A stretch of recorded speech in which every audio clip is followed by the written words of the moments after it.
Hey everyone, welcome back to another truck vid.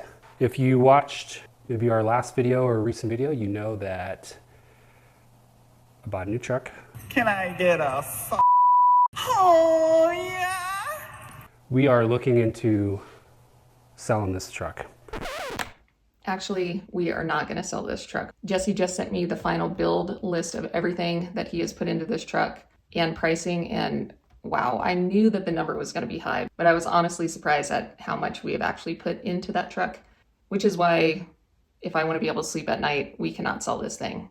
Unless one of you wants to give us a lot of money for it, then we will sell it. But for now, we're just going to store it in some nice covered parking and probably end up giving it to the kids when they start driving. Stay tuned to the end of this video and we'll reveal the final cost. This is my life. When I first bought this thing, the priority was two things. One, how it looked, and two, I just wanted it to run well and function good enough. And then a bunch of other stuff came later, but right away, I did a color correction on this thing and did new lights all the way around. Headlights, running lights, tail lights, all brand new.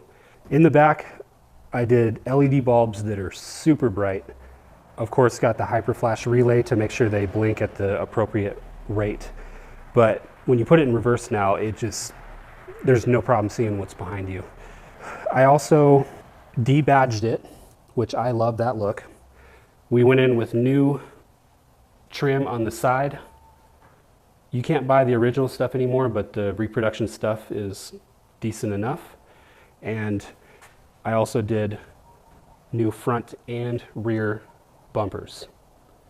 Crystal just reminded me doing the bumpers was maybe 1,000 times harder than I thought it would be. I thought you just undo the bolts, pull it off, slide the new one on, and bolt it back up. But nope, that wasn't the case.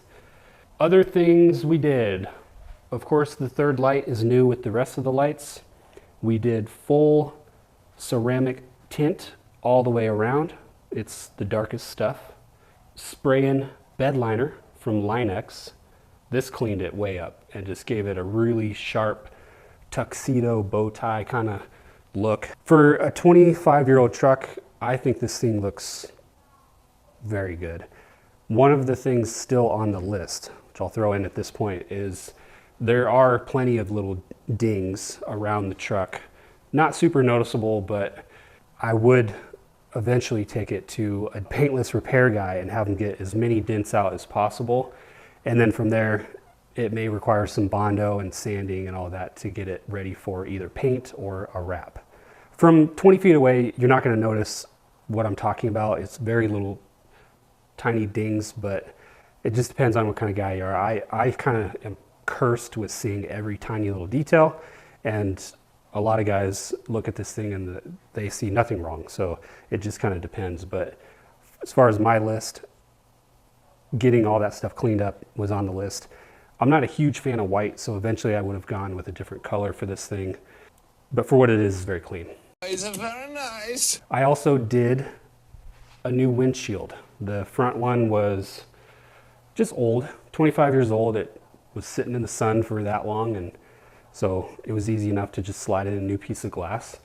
I did new wiper arms and blades just to get those cleaned up. From there, I got a set of stock Chevy wheels, Chinese reproduction from a 2016 LTZ. They're 20-inch wheels from GM, and wrapped them with the Michelin Pilot Sport All-Season 4s, which this is absolutely my favorite tire I've ever ridden on. Very quiet, very high performance, and very expensive. I think each tire was $418, but you get what you pay for, man. This tire is incredible. From there, this thing is lowered just a bit from stock. There's videos on all this, of course, but in the back we've got Alcan leaf springs.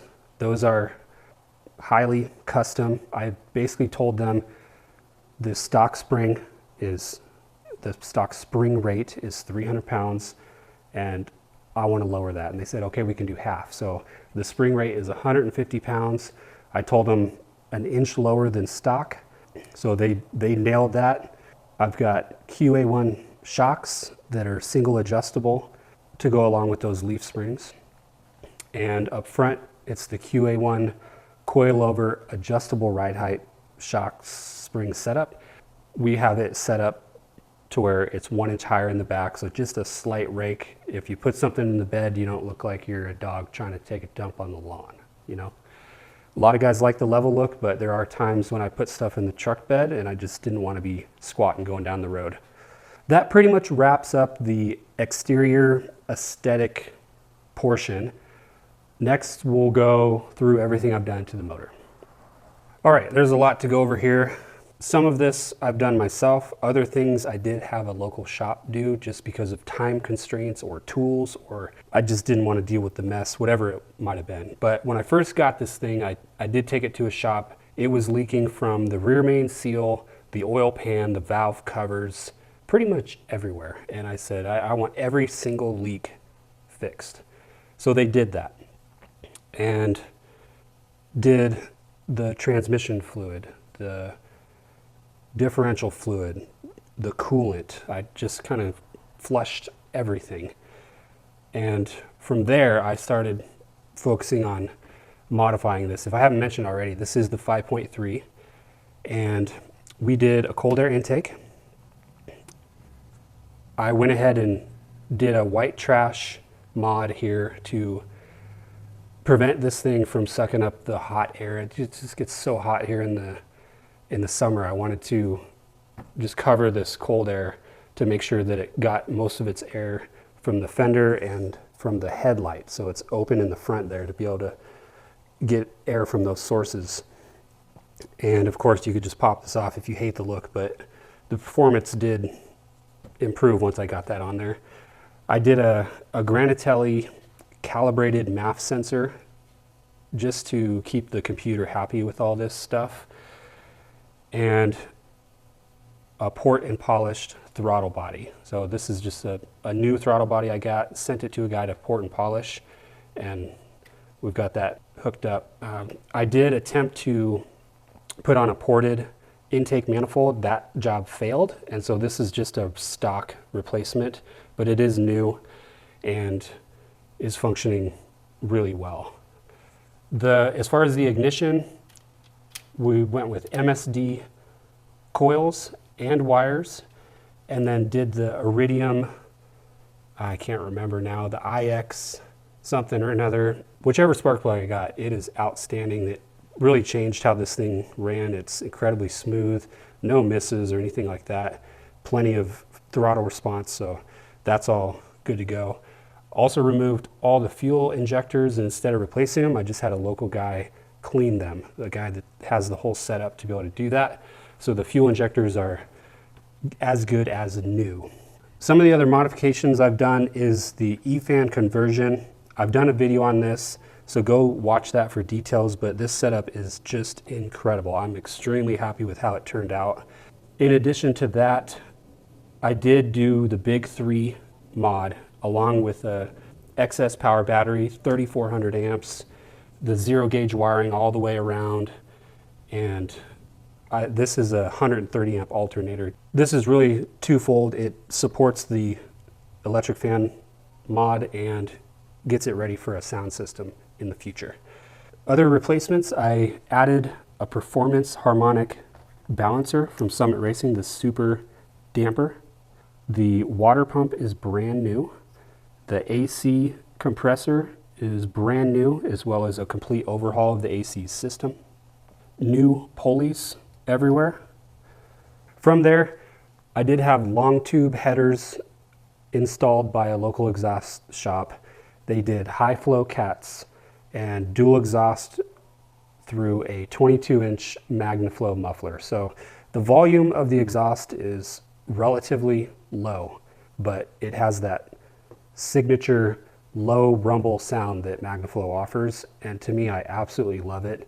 It's a bit of a sleeper vibe, but I think it sounds really good, and when you get on it, you can tell. It's got exhaust on it. So from there, we pulled the transmission to install a Circle D torque converter. There's a whole video on that, so go watch it, but it's the 22 to 2400 stall, and I absolutely love that thing. Anytime you want to spin the tires taken off from a light, you can, but it's not such a high stall that, you know, everything has to be modified. There is no cam in this thing, so I didn't see the need to go with a high stall. The transmission itself was cleaned up, painted, reinstalled, all new fluid, of course, so everything is really good there.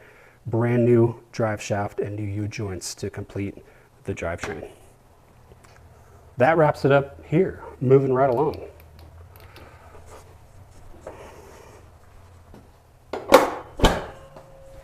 Almost forgot to mention, this thing has been tuned by a local shop. I did a little bit of research, found one with some good reviews, and basically told the guy I need to pass smog. I need it to be reliable, but I do want to get some power out of it since I've done some mods. So that's what he did. I'm not a tuner, so I can't verify his work, but it does run really well. And I did go ahead and get the HP Tuners software and the little dongle. And so I actually have all that myself. And one of the things on my list was to learn how to do that and try to dial a couple things in even further, such as shift points and just seeing what I could do to get the motor to run even more smooth and squeeze a little more power out of it, maybe. So I do have the equipment to do that and just haven't gotten around to it. So I would say the tune is working good, but I see potential for some improvements there, and that's one of the things still on the list. Before we get to the interior, some other things I've done that I'll try to put pictures in for since I can't really show you is new rotors, calipers, pads, new everything up front. We just did a video on this, so everything up front is brand new. In the back, I've done new axle shafts, new rotors, new pads. So this thing stops really well. I've also got a whole new set of S&B filters, body mounts. They're the silicone ones that are very expensive, but those are in here and they're performing beautifully. So the ride on this thing is just top notch. I guess the last thing I'll mention on this thing is I've worked out so many kinks. Like, a lot of you guys might have seen the ABS light come on along with the seatbelt light. It's the two lights. Basically, I had to replace my ABS module to get those to go away. So I worked out that code, and just a lot of little things on this thing that weren't proper, and now they're fixed and working as designed from the factory. So as a whole, everything is just working as it should. So on the interior, not a whole lot's been done, but this thing has been detailed several times. So overall, it's really clean. And for a 25-year-old truck, not a whole lot of complaints. I did a few things just to get it aesthetically pleasing and functioning like it should. I did get the LED lights for the doors. Kind of a small thing. These things are only like $8 or something, but at nighttime, this thing, like, it's super bright. So seeing everything you need to see when you're getting in at night, no problem with those things. New floor mats, and when I got it, this thing had a different color lid on it, and the thing didn't work. So I went to eBay and got all the parts necessary and wrestled with this thing to where it now functions like it's supposed to. And the only other real big thing I've done to the interior is I removed the entire thing, and the whole inside is lined with Kill Mat, which is kind of like Dynamat, if you've heard of that, or what it's sound insulation mat that I got off Amazon. So the interior of this thing is exceptionally quiet and very premium feeling. Beyond that, I've just made sure that this thing is as stock as possible. Things still on the list, of course, are the sound system. And there's a lot of potential there. It's got the electrical setup, of course, already, but I had in mind to go with a double DIN with wireless CarPlay and maybe a couple of 8s or something like that. Nothing too wild, but besides the sound system, there's all kinds of stuff you can do to the interior, but the only thing else I had in mind was a couple new seat cushions, since these are probably a little worn out over 25 years, and a couple new seat cushions might make it feel like brand new.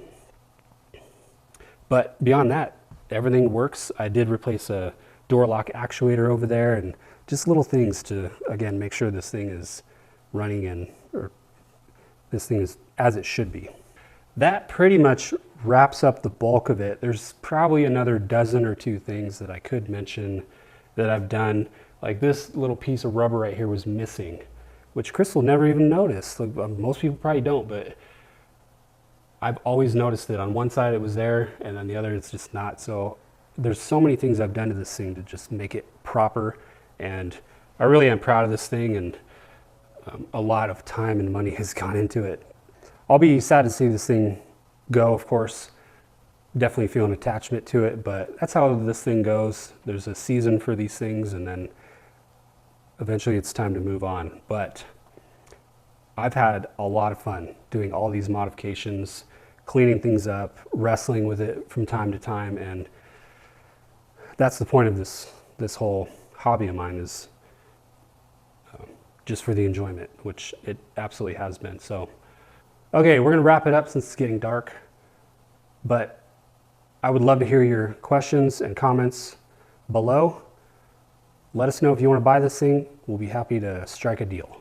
I'm definitely not going to list it on Facebook, on the group for sale pages, because man, that's a rough crowd.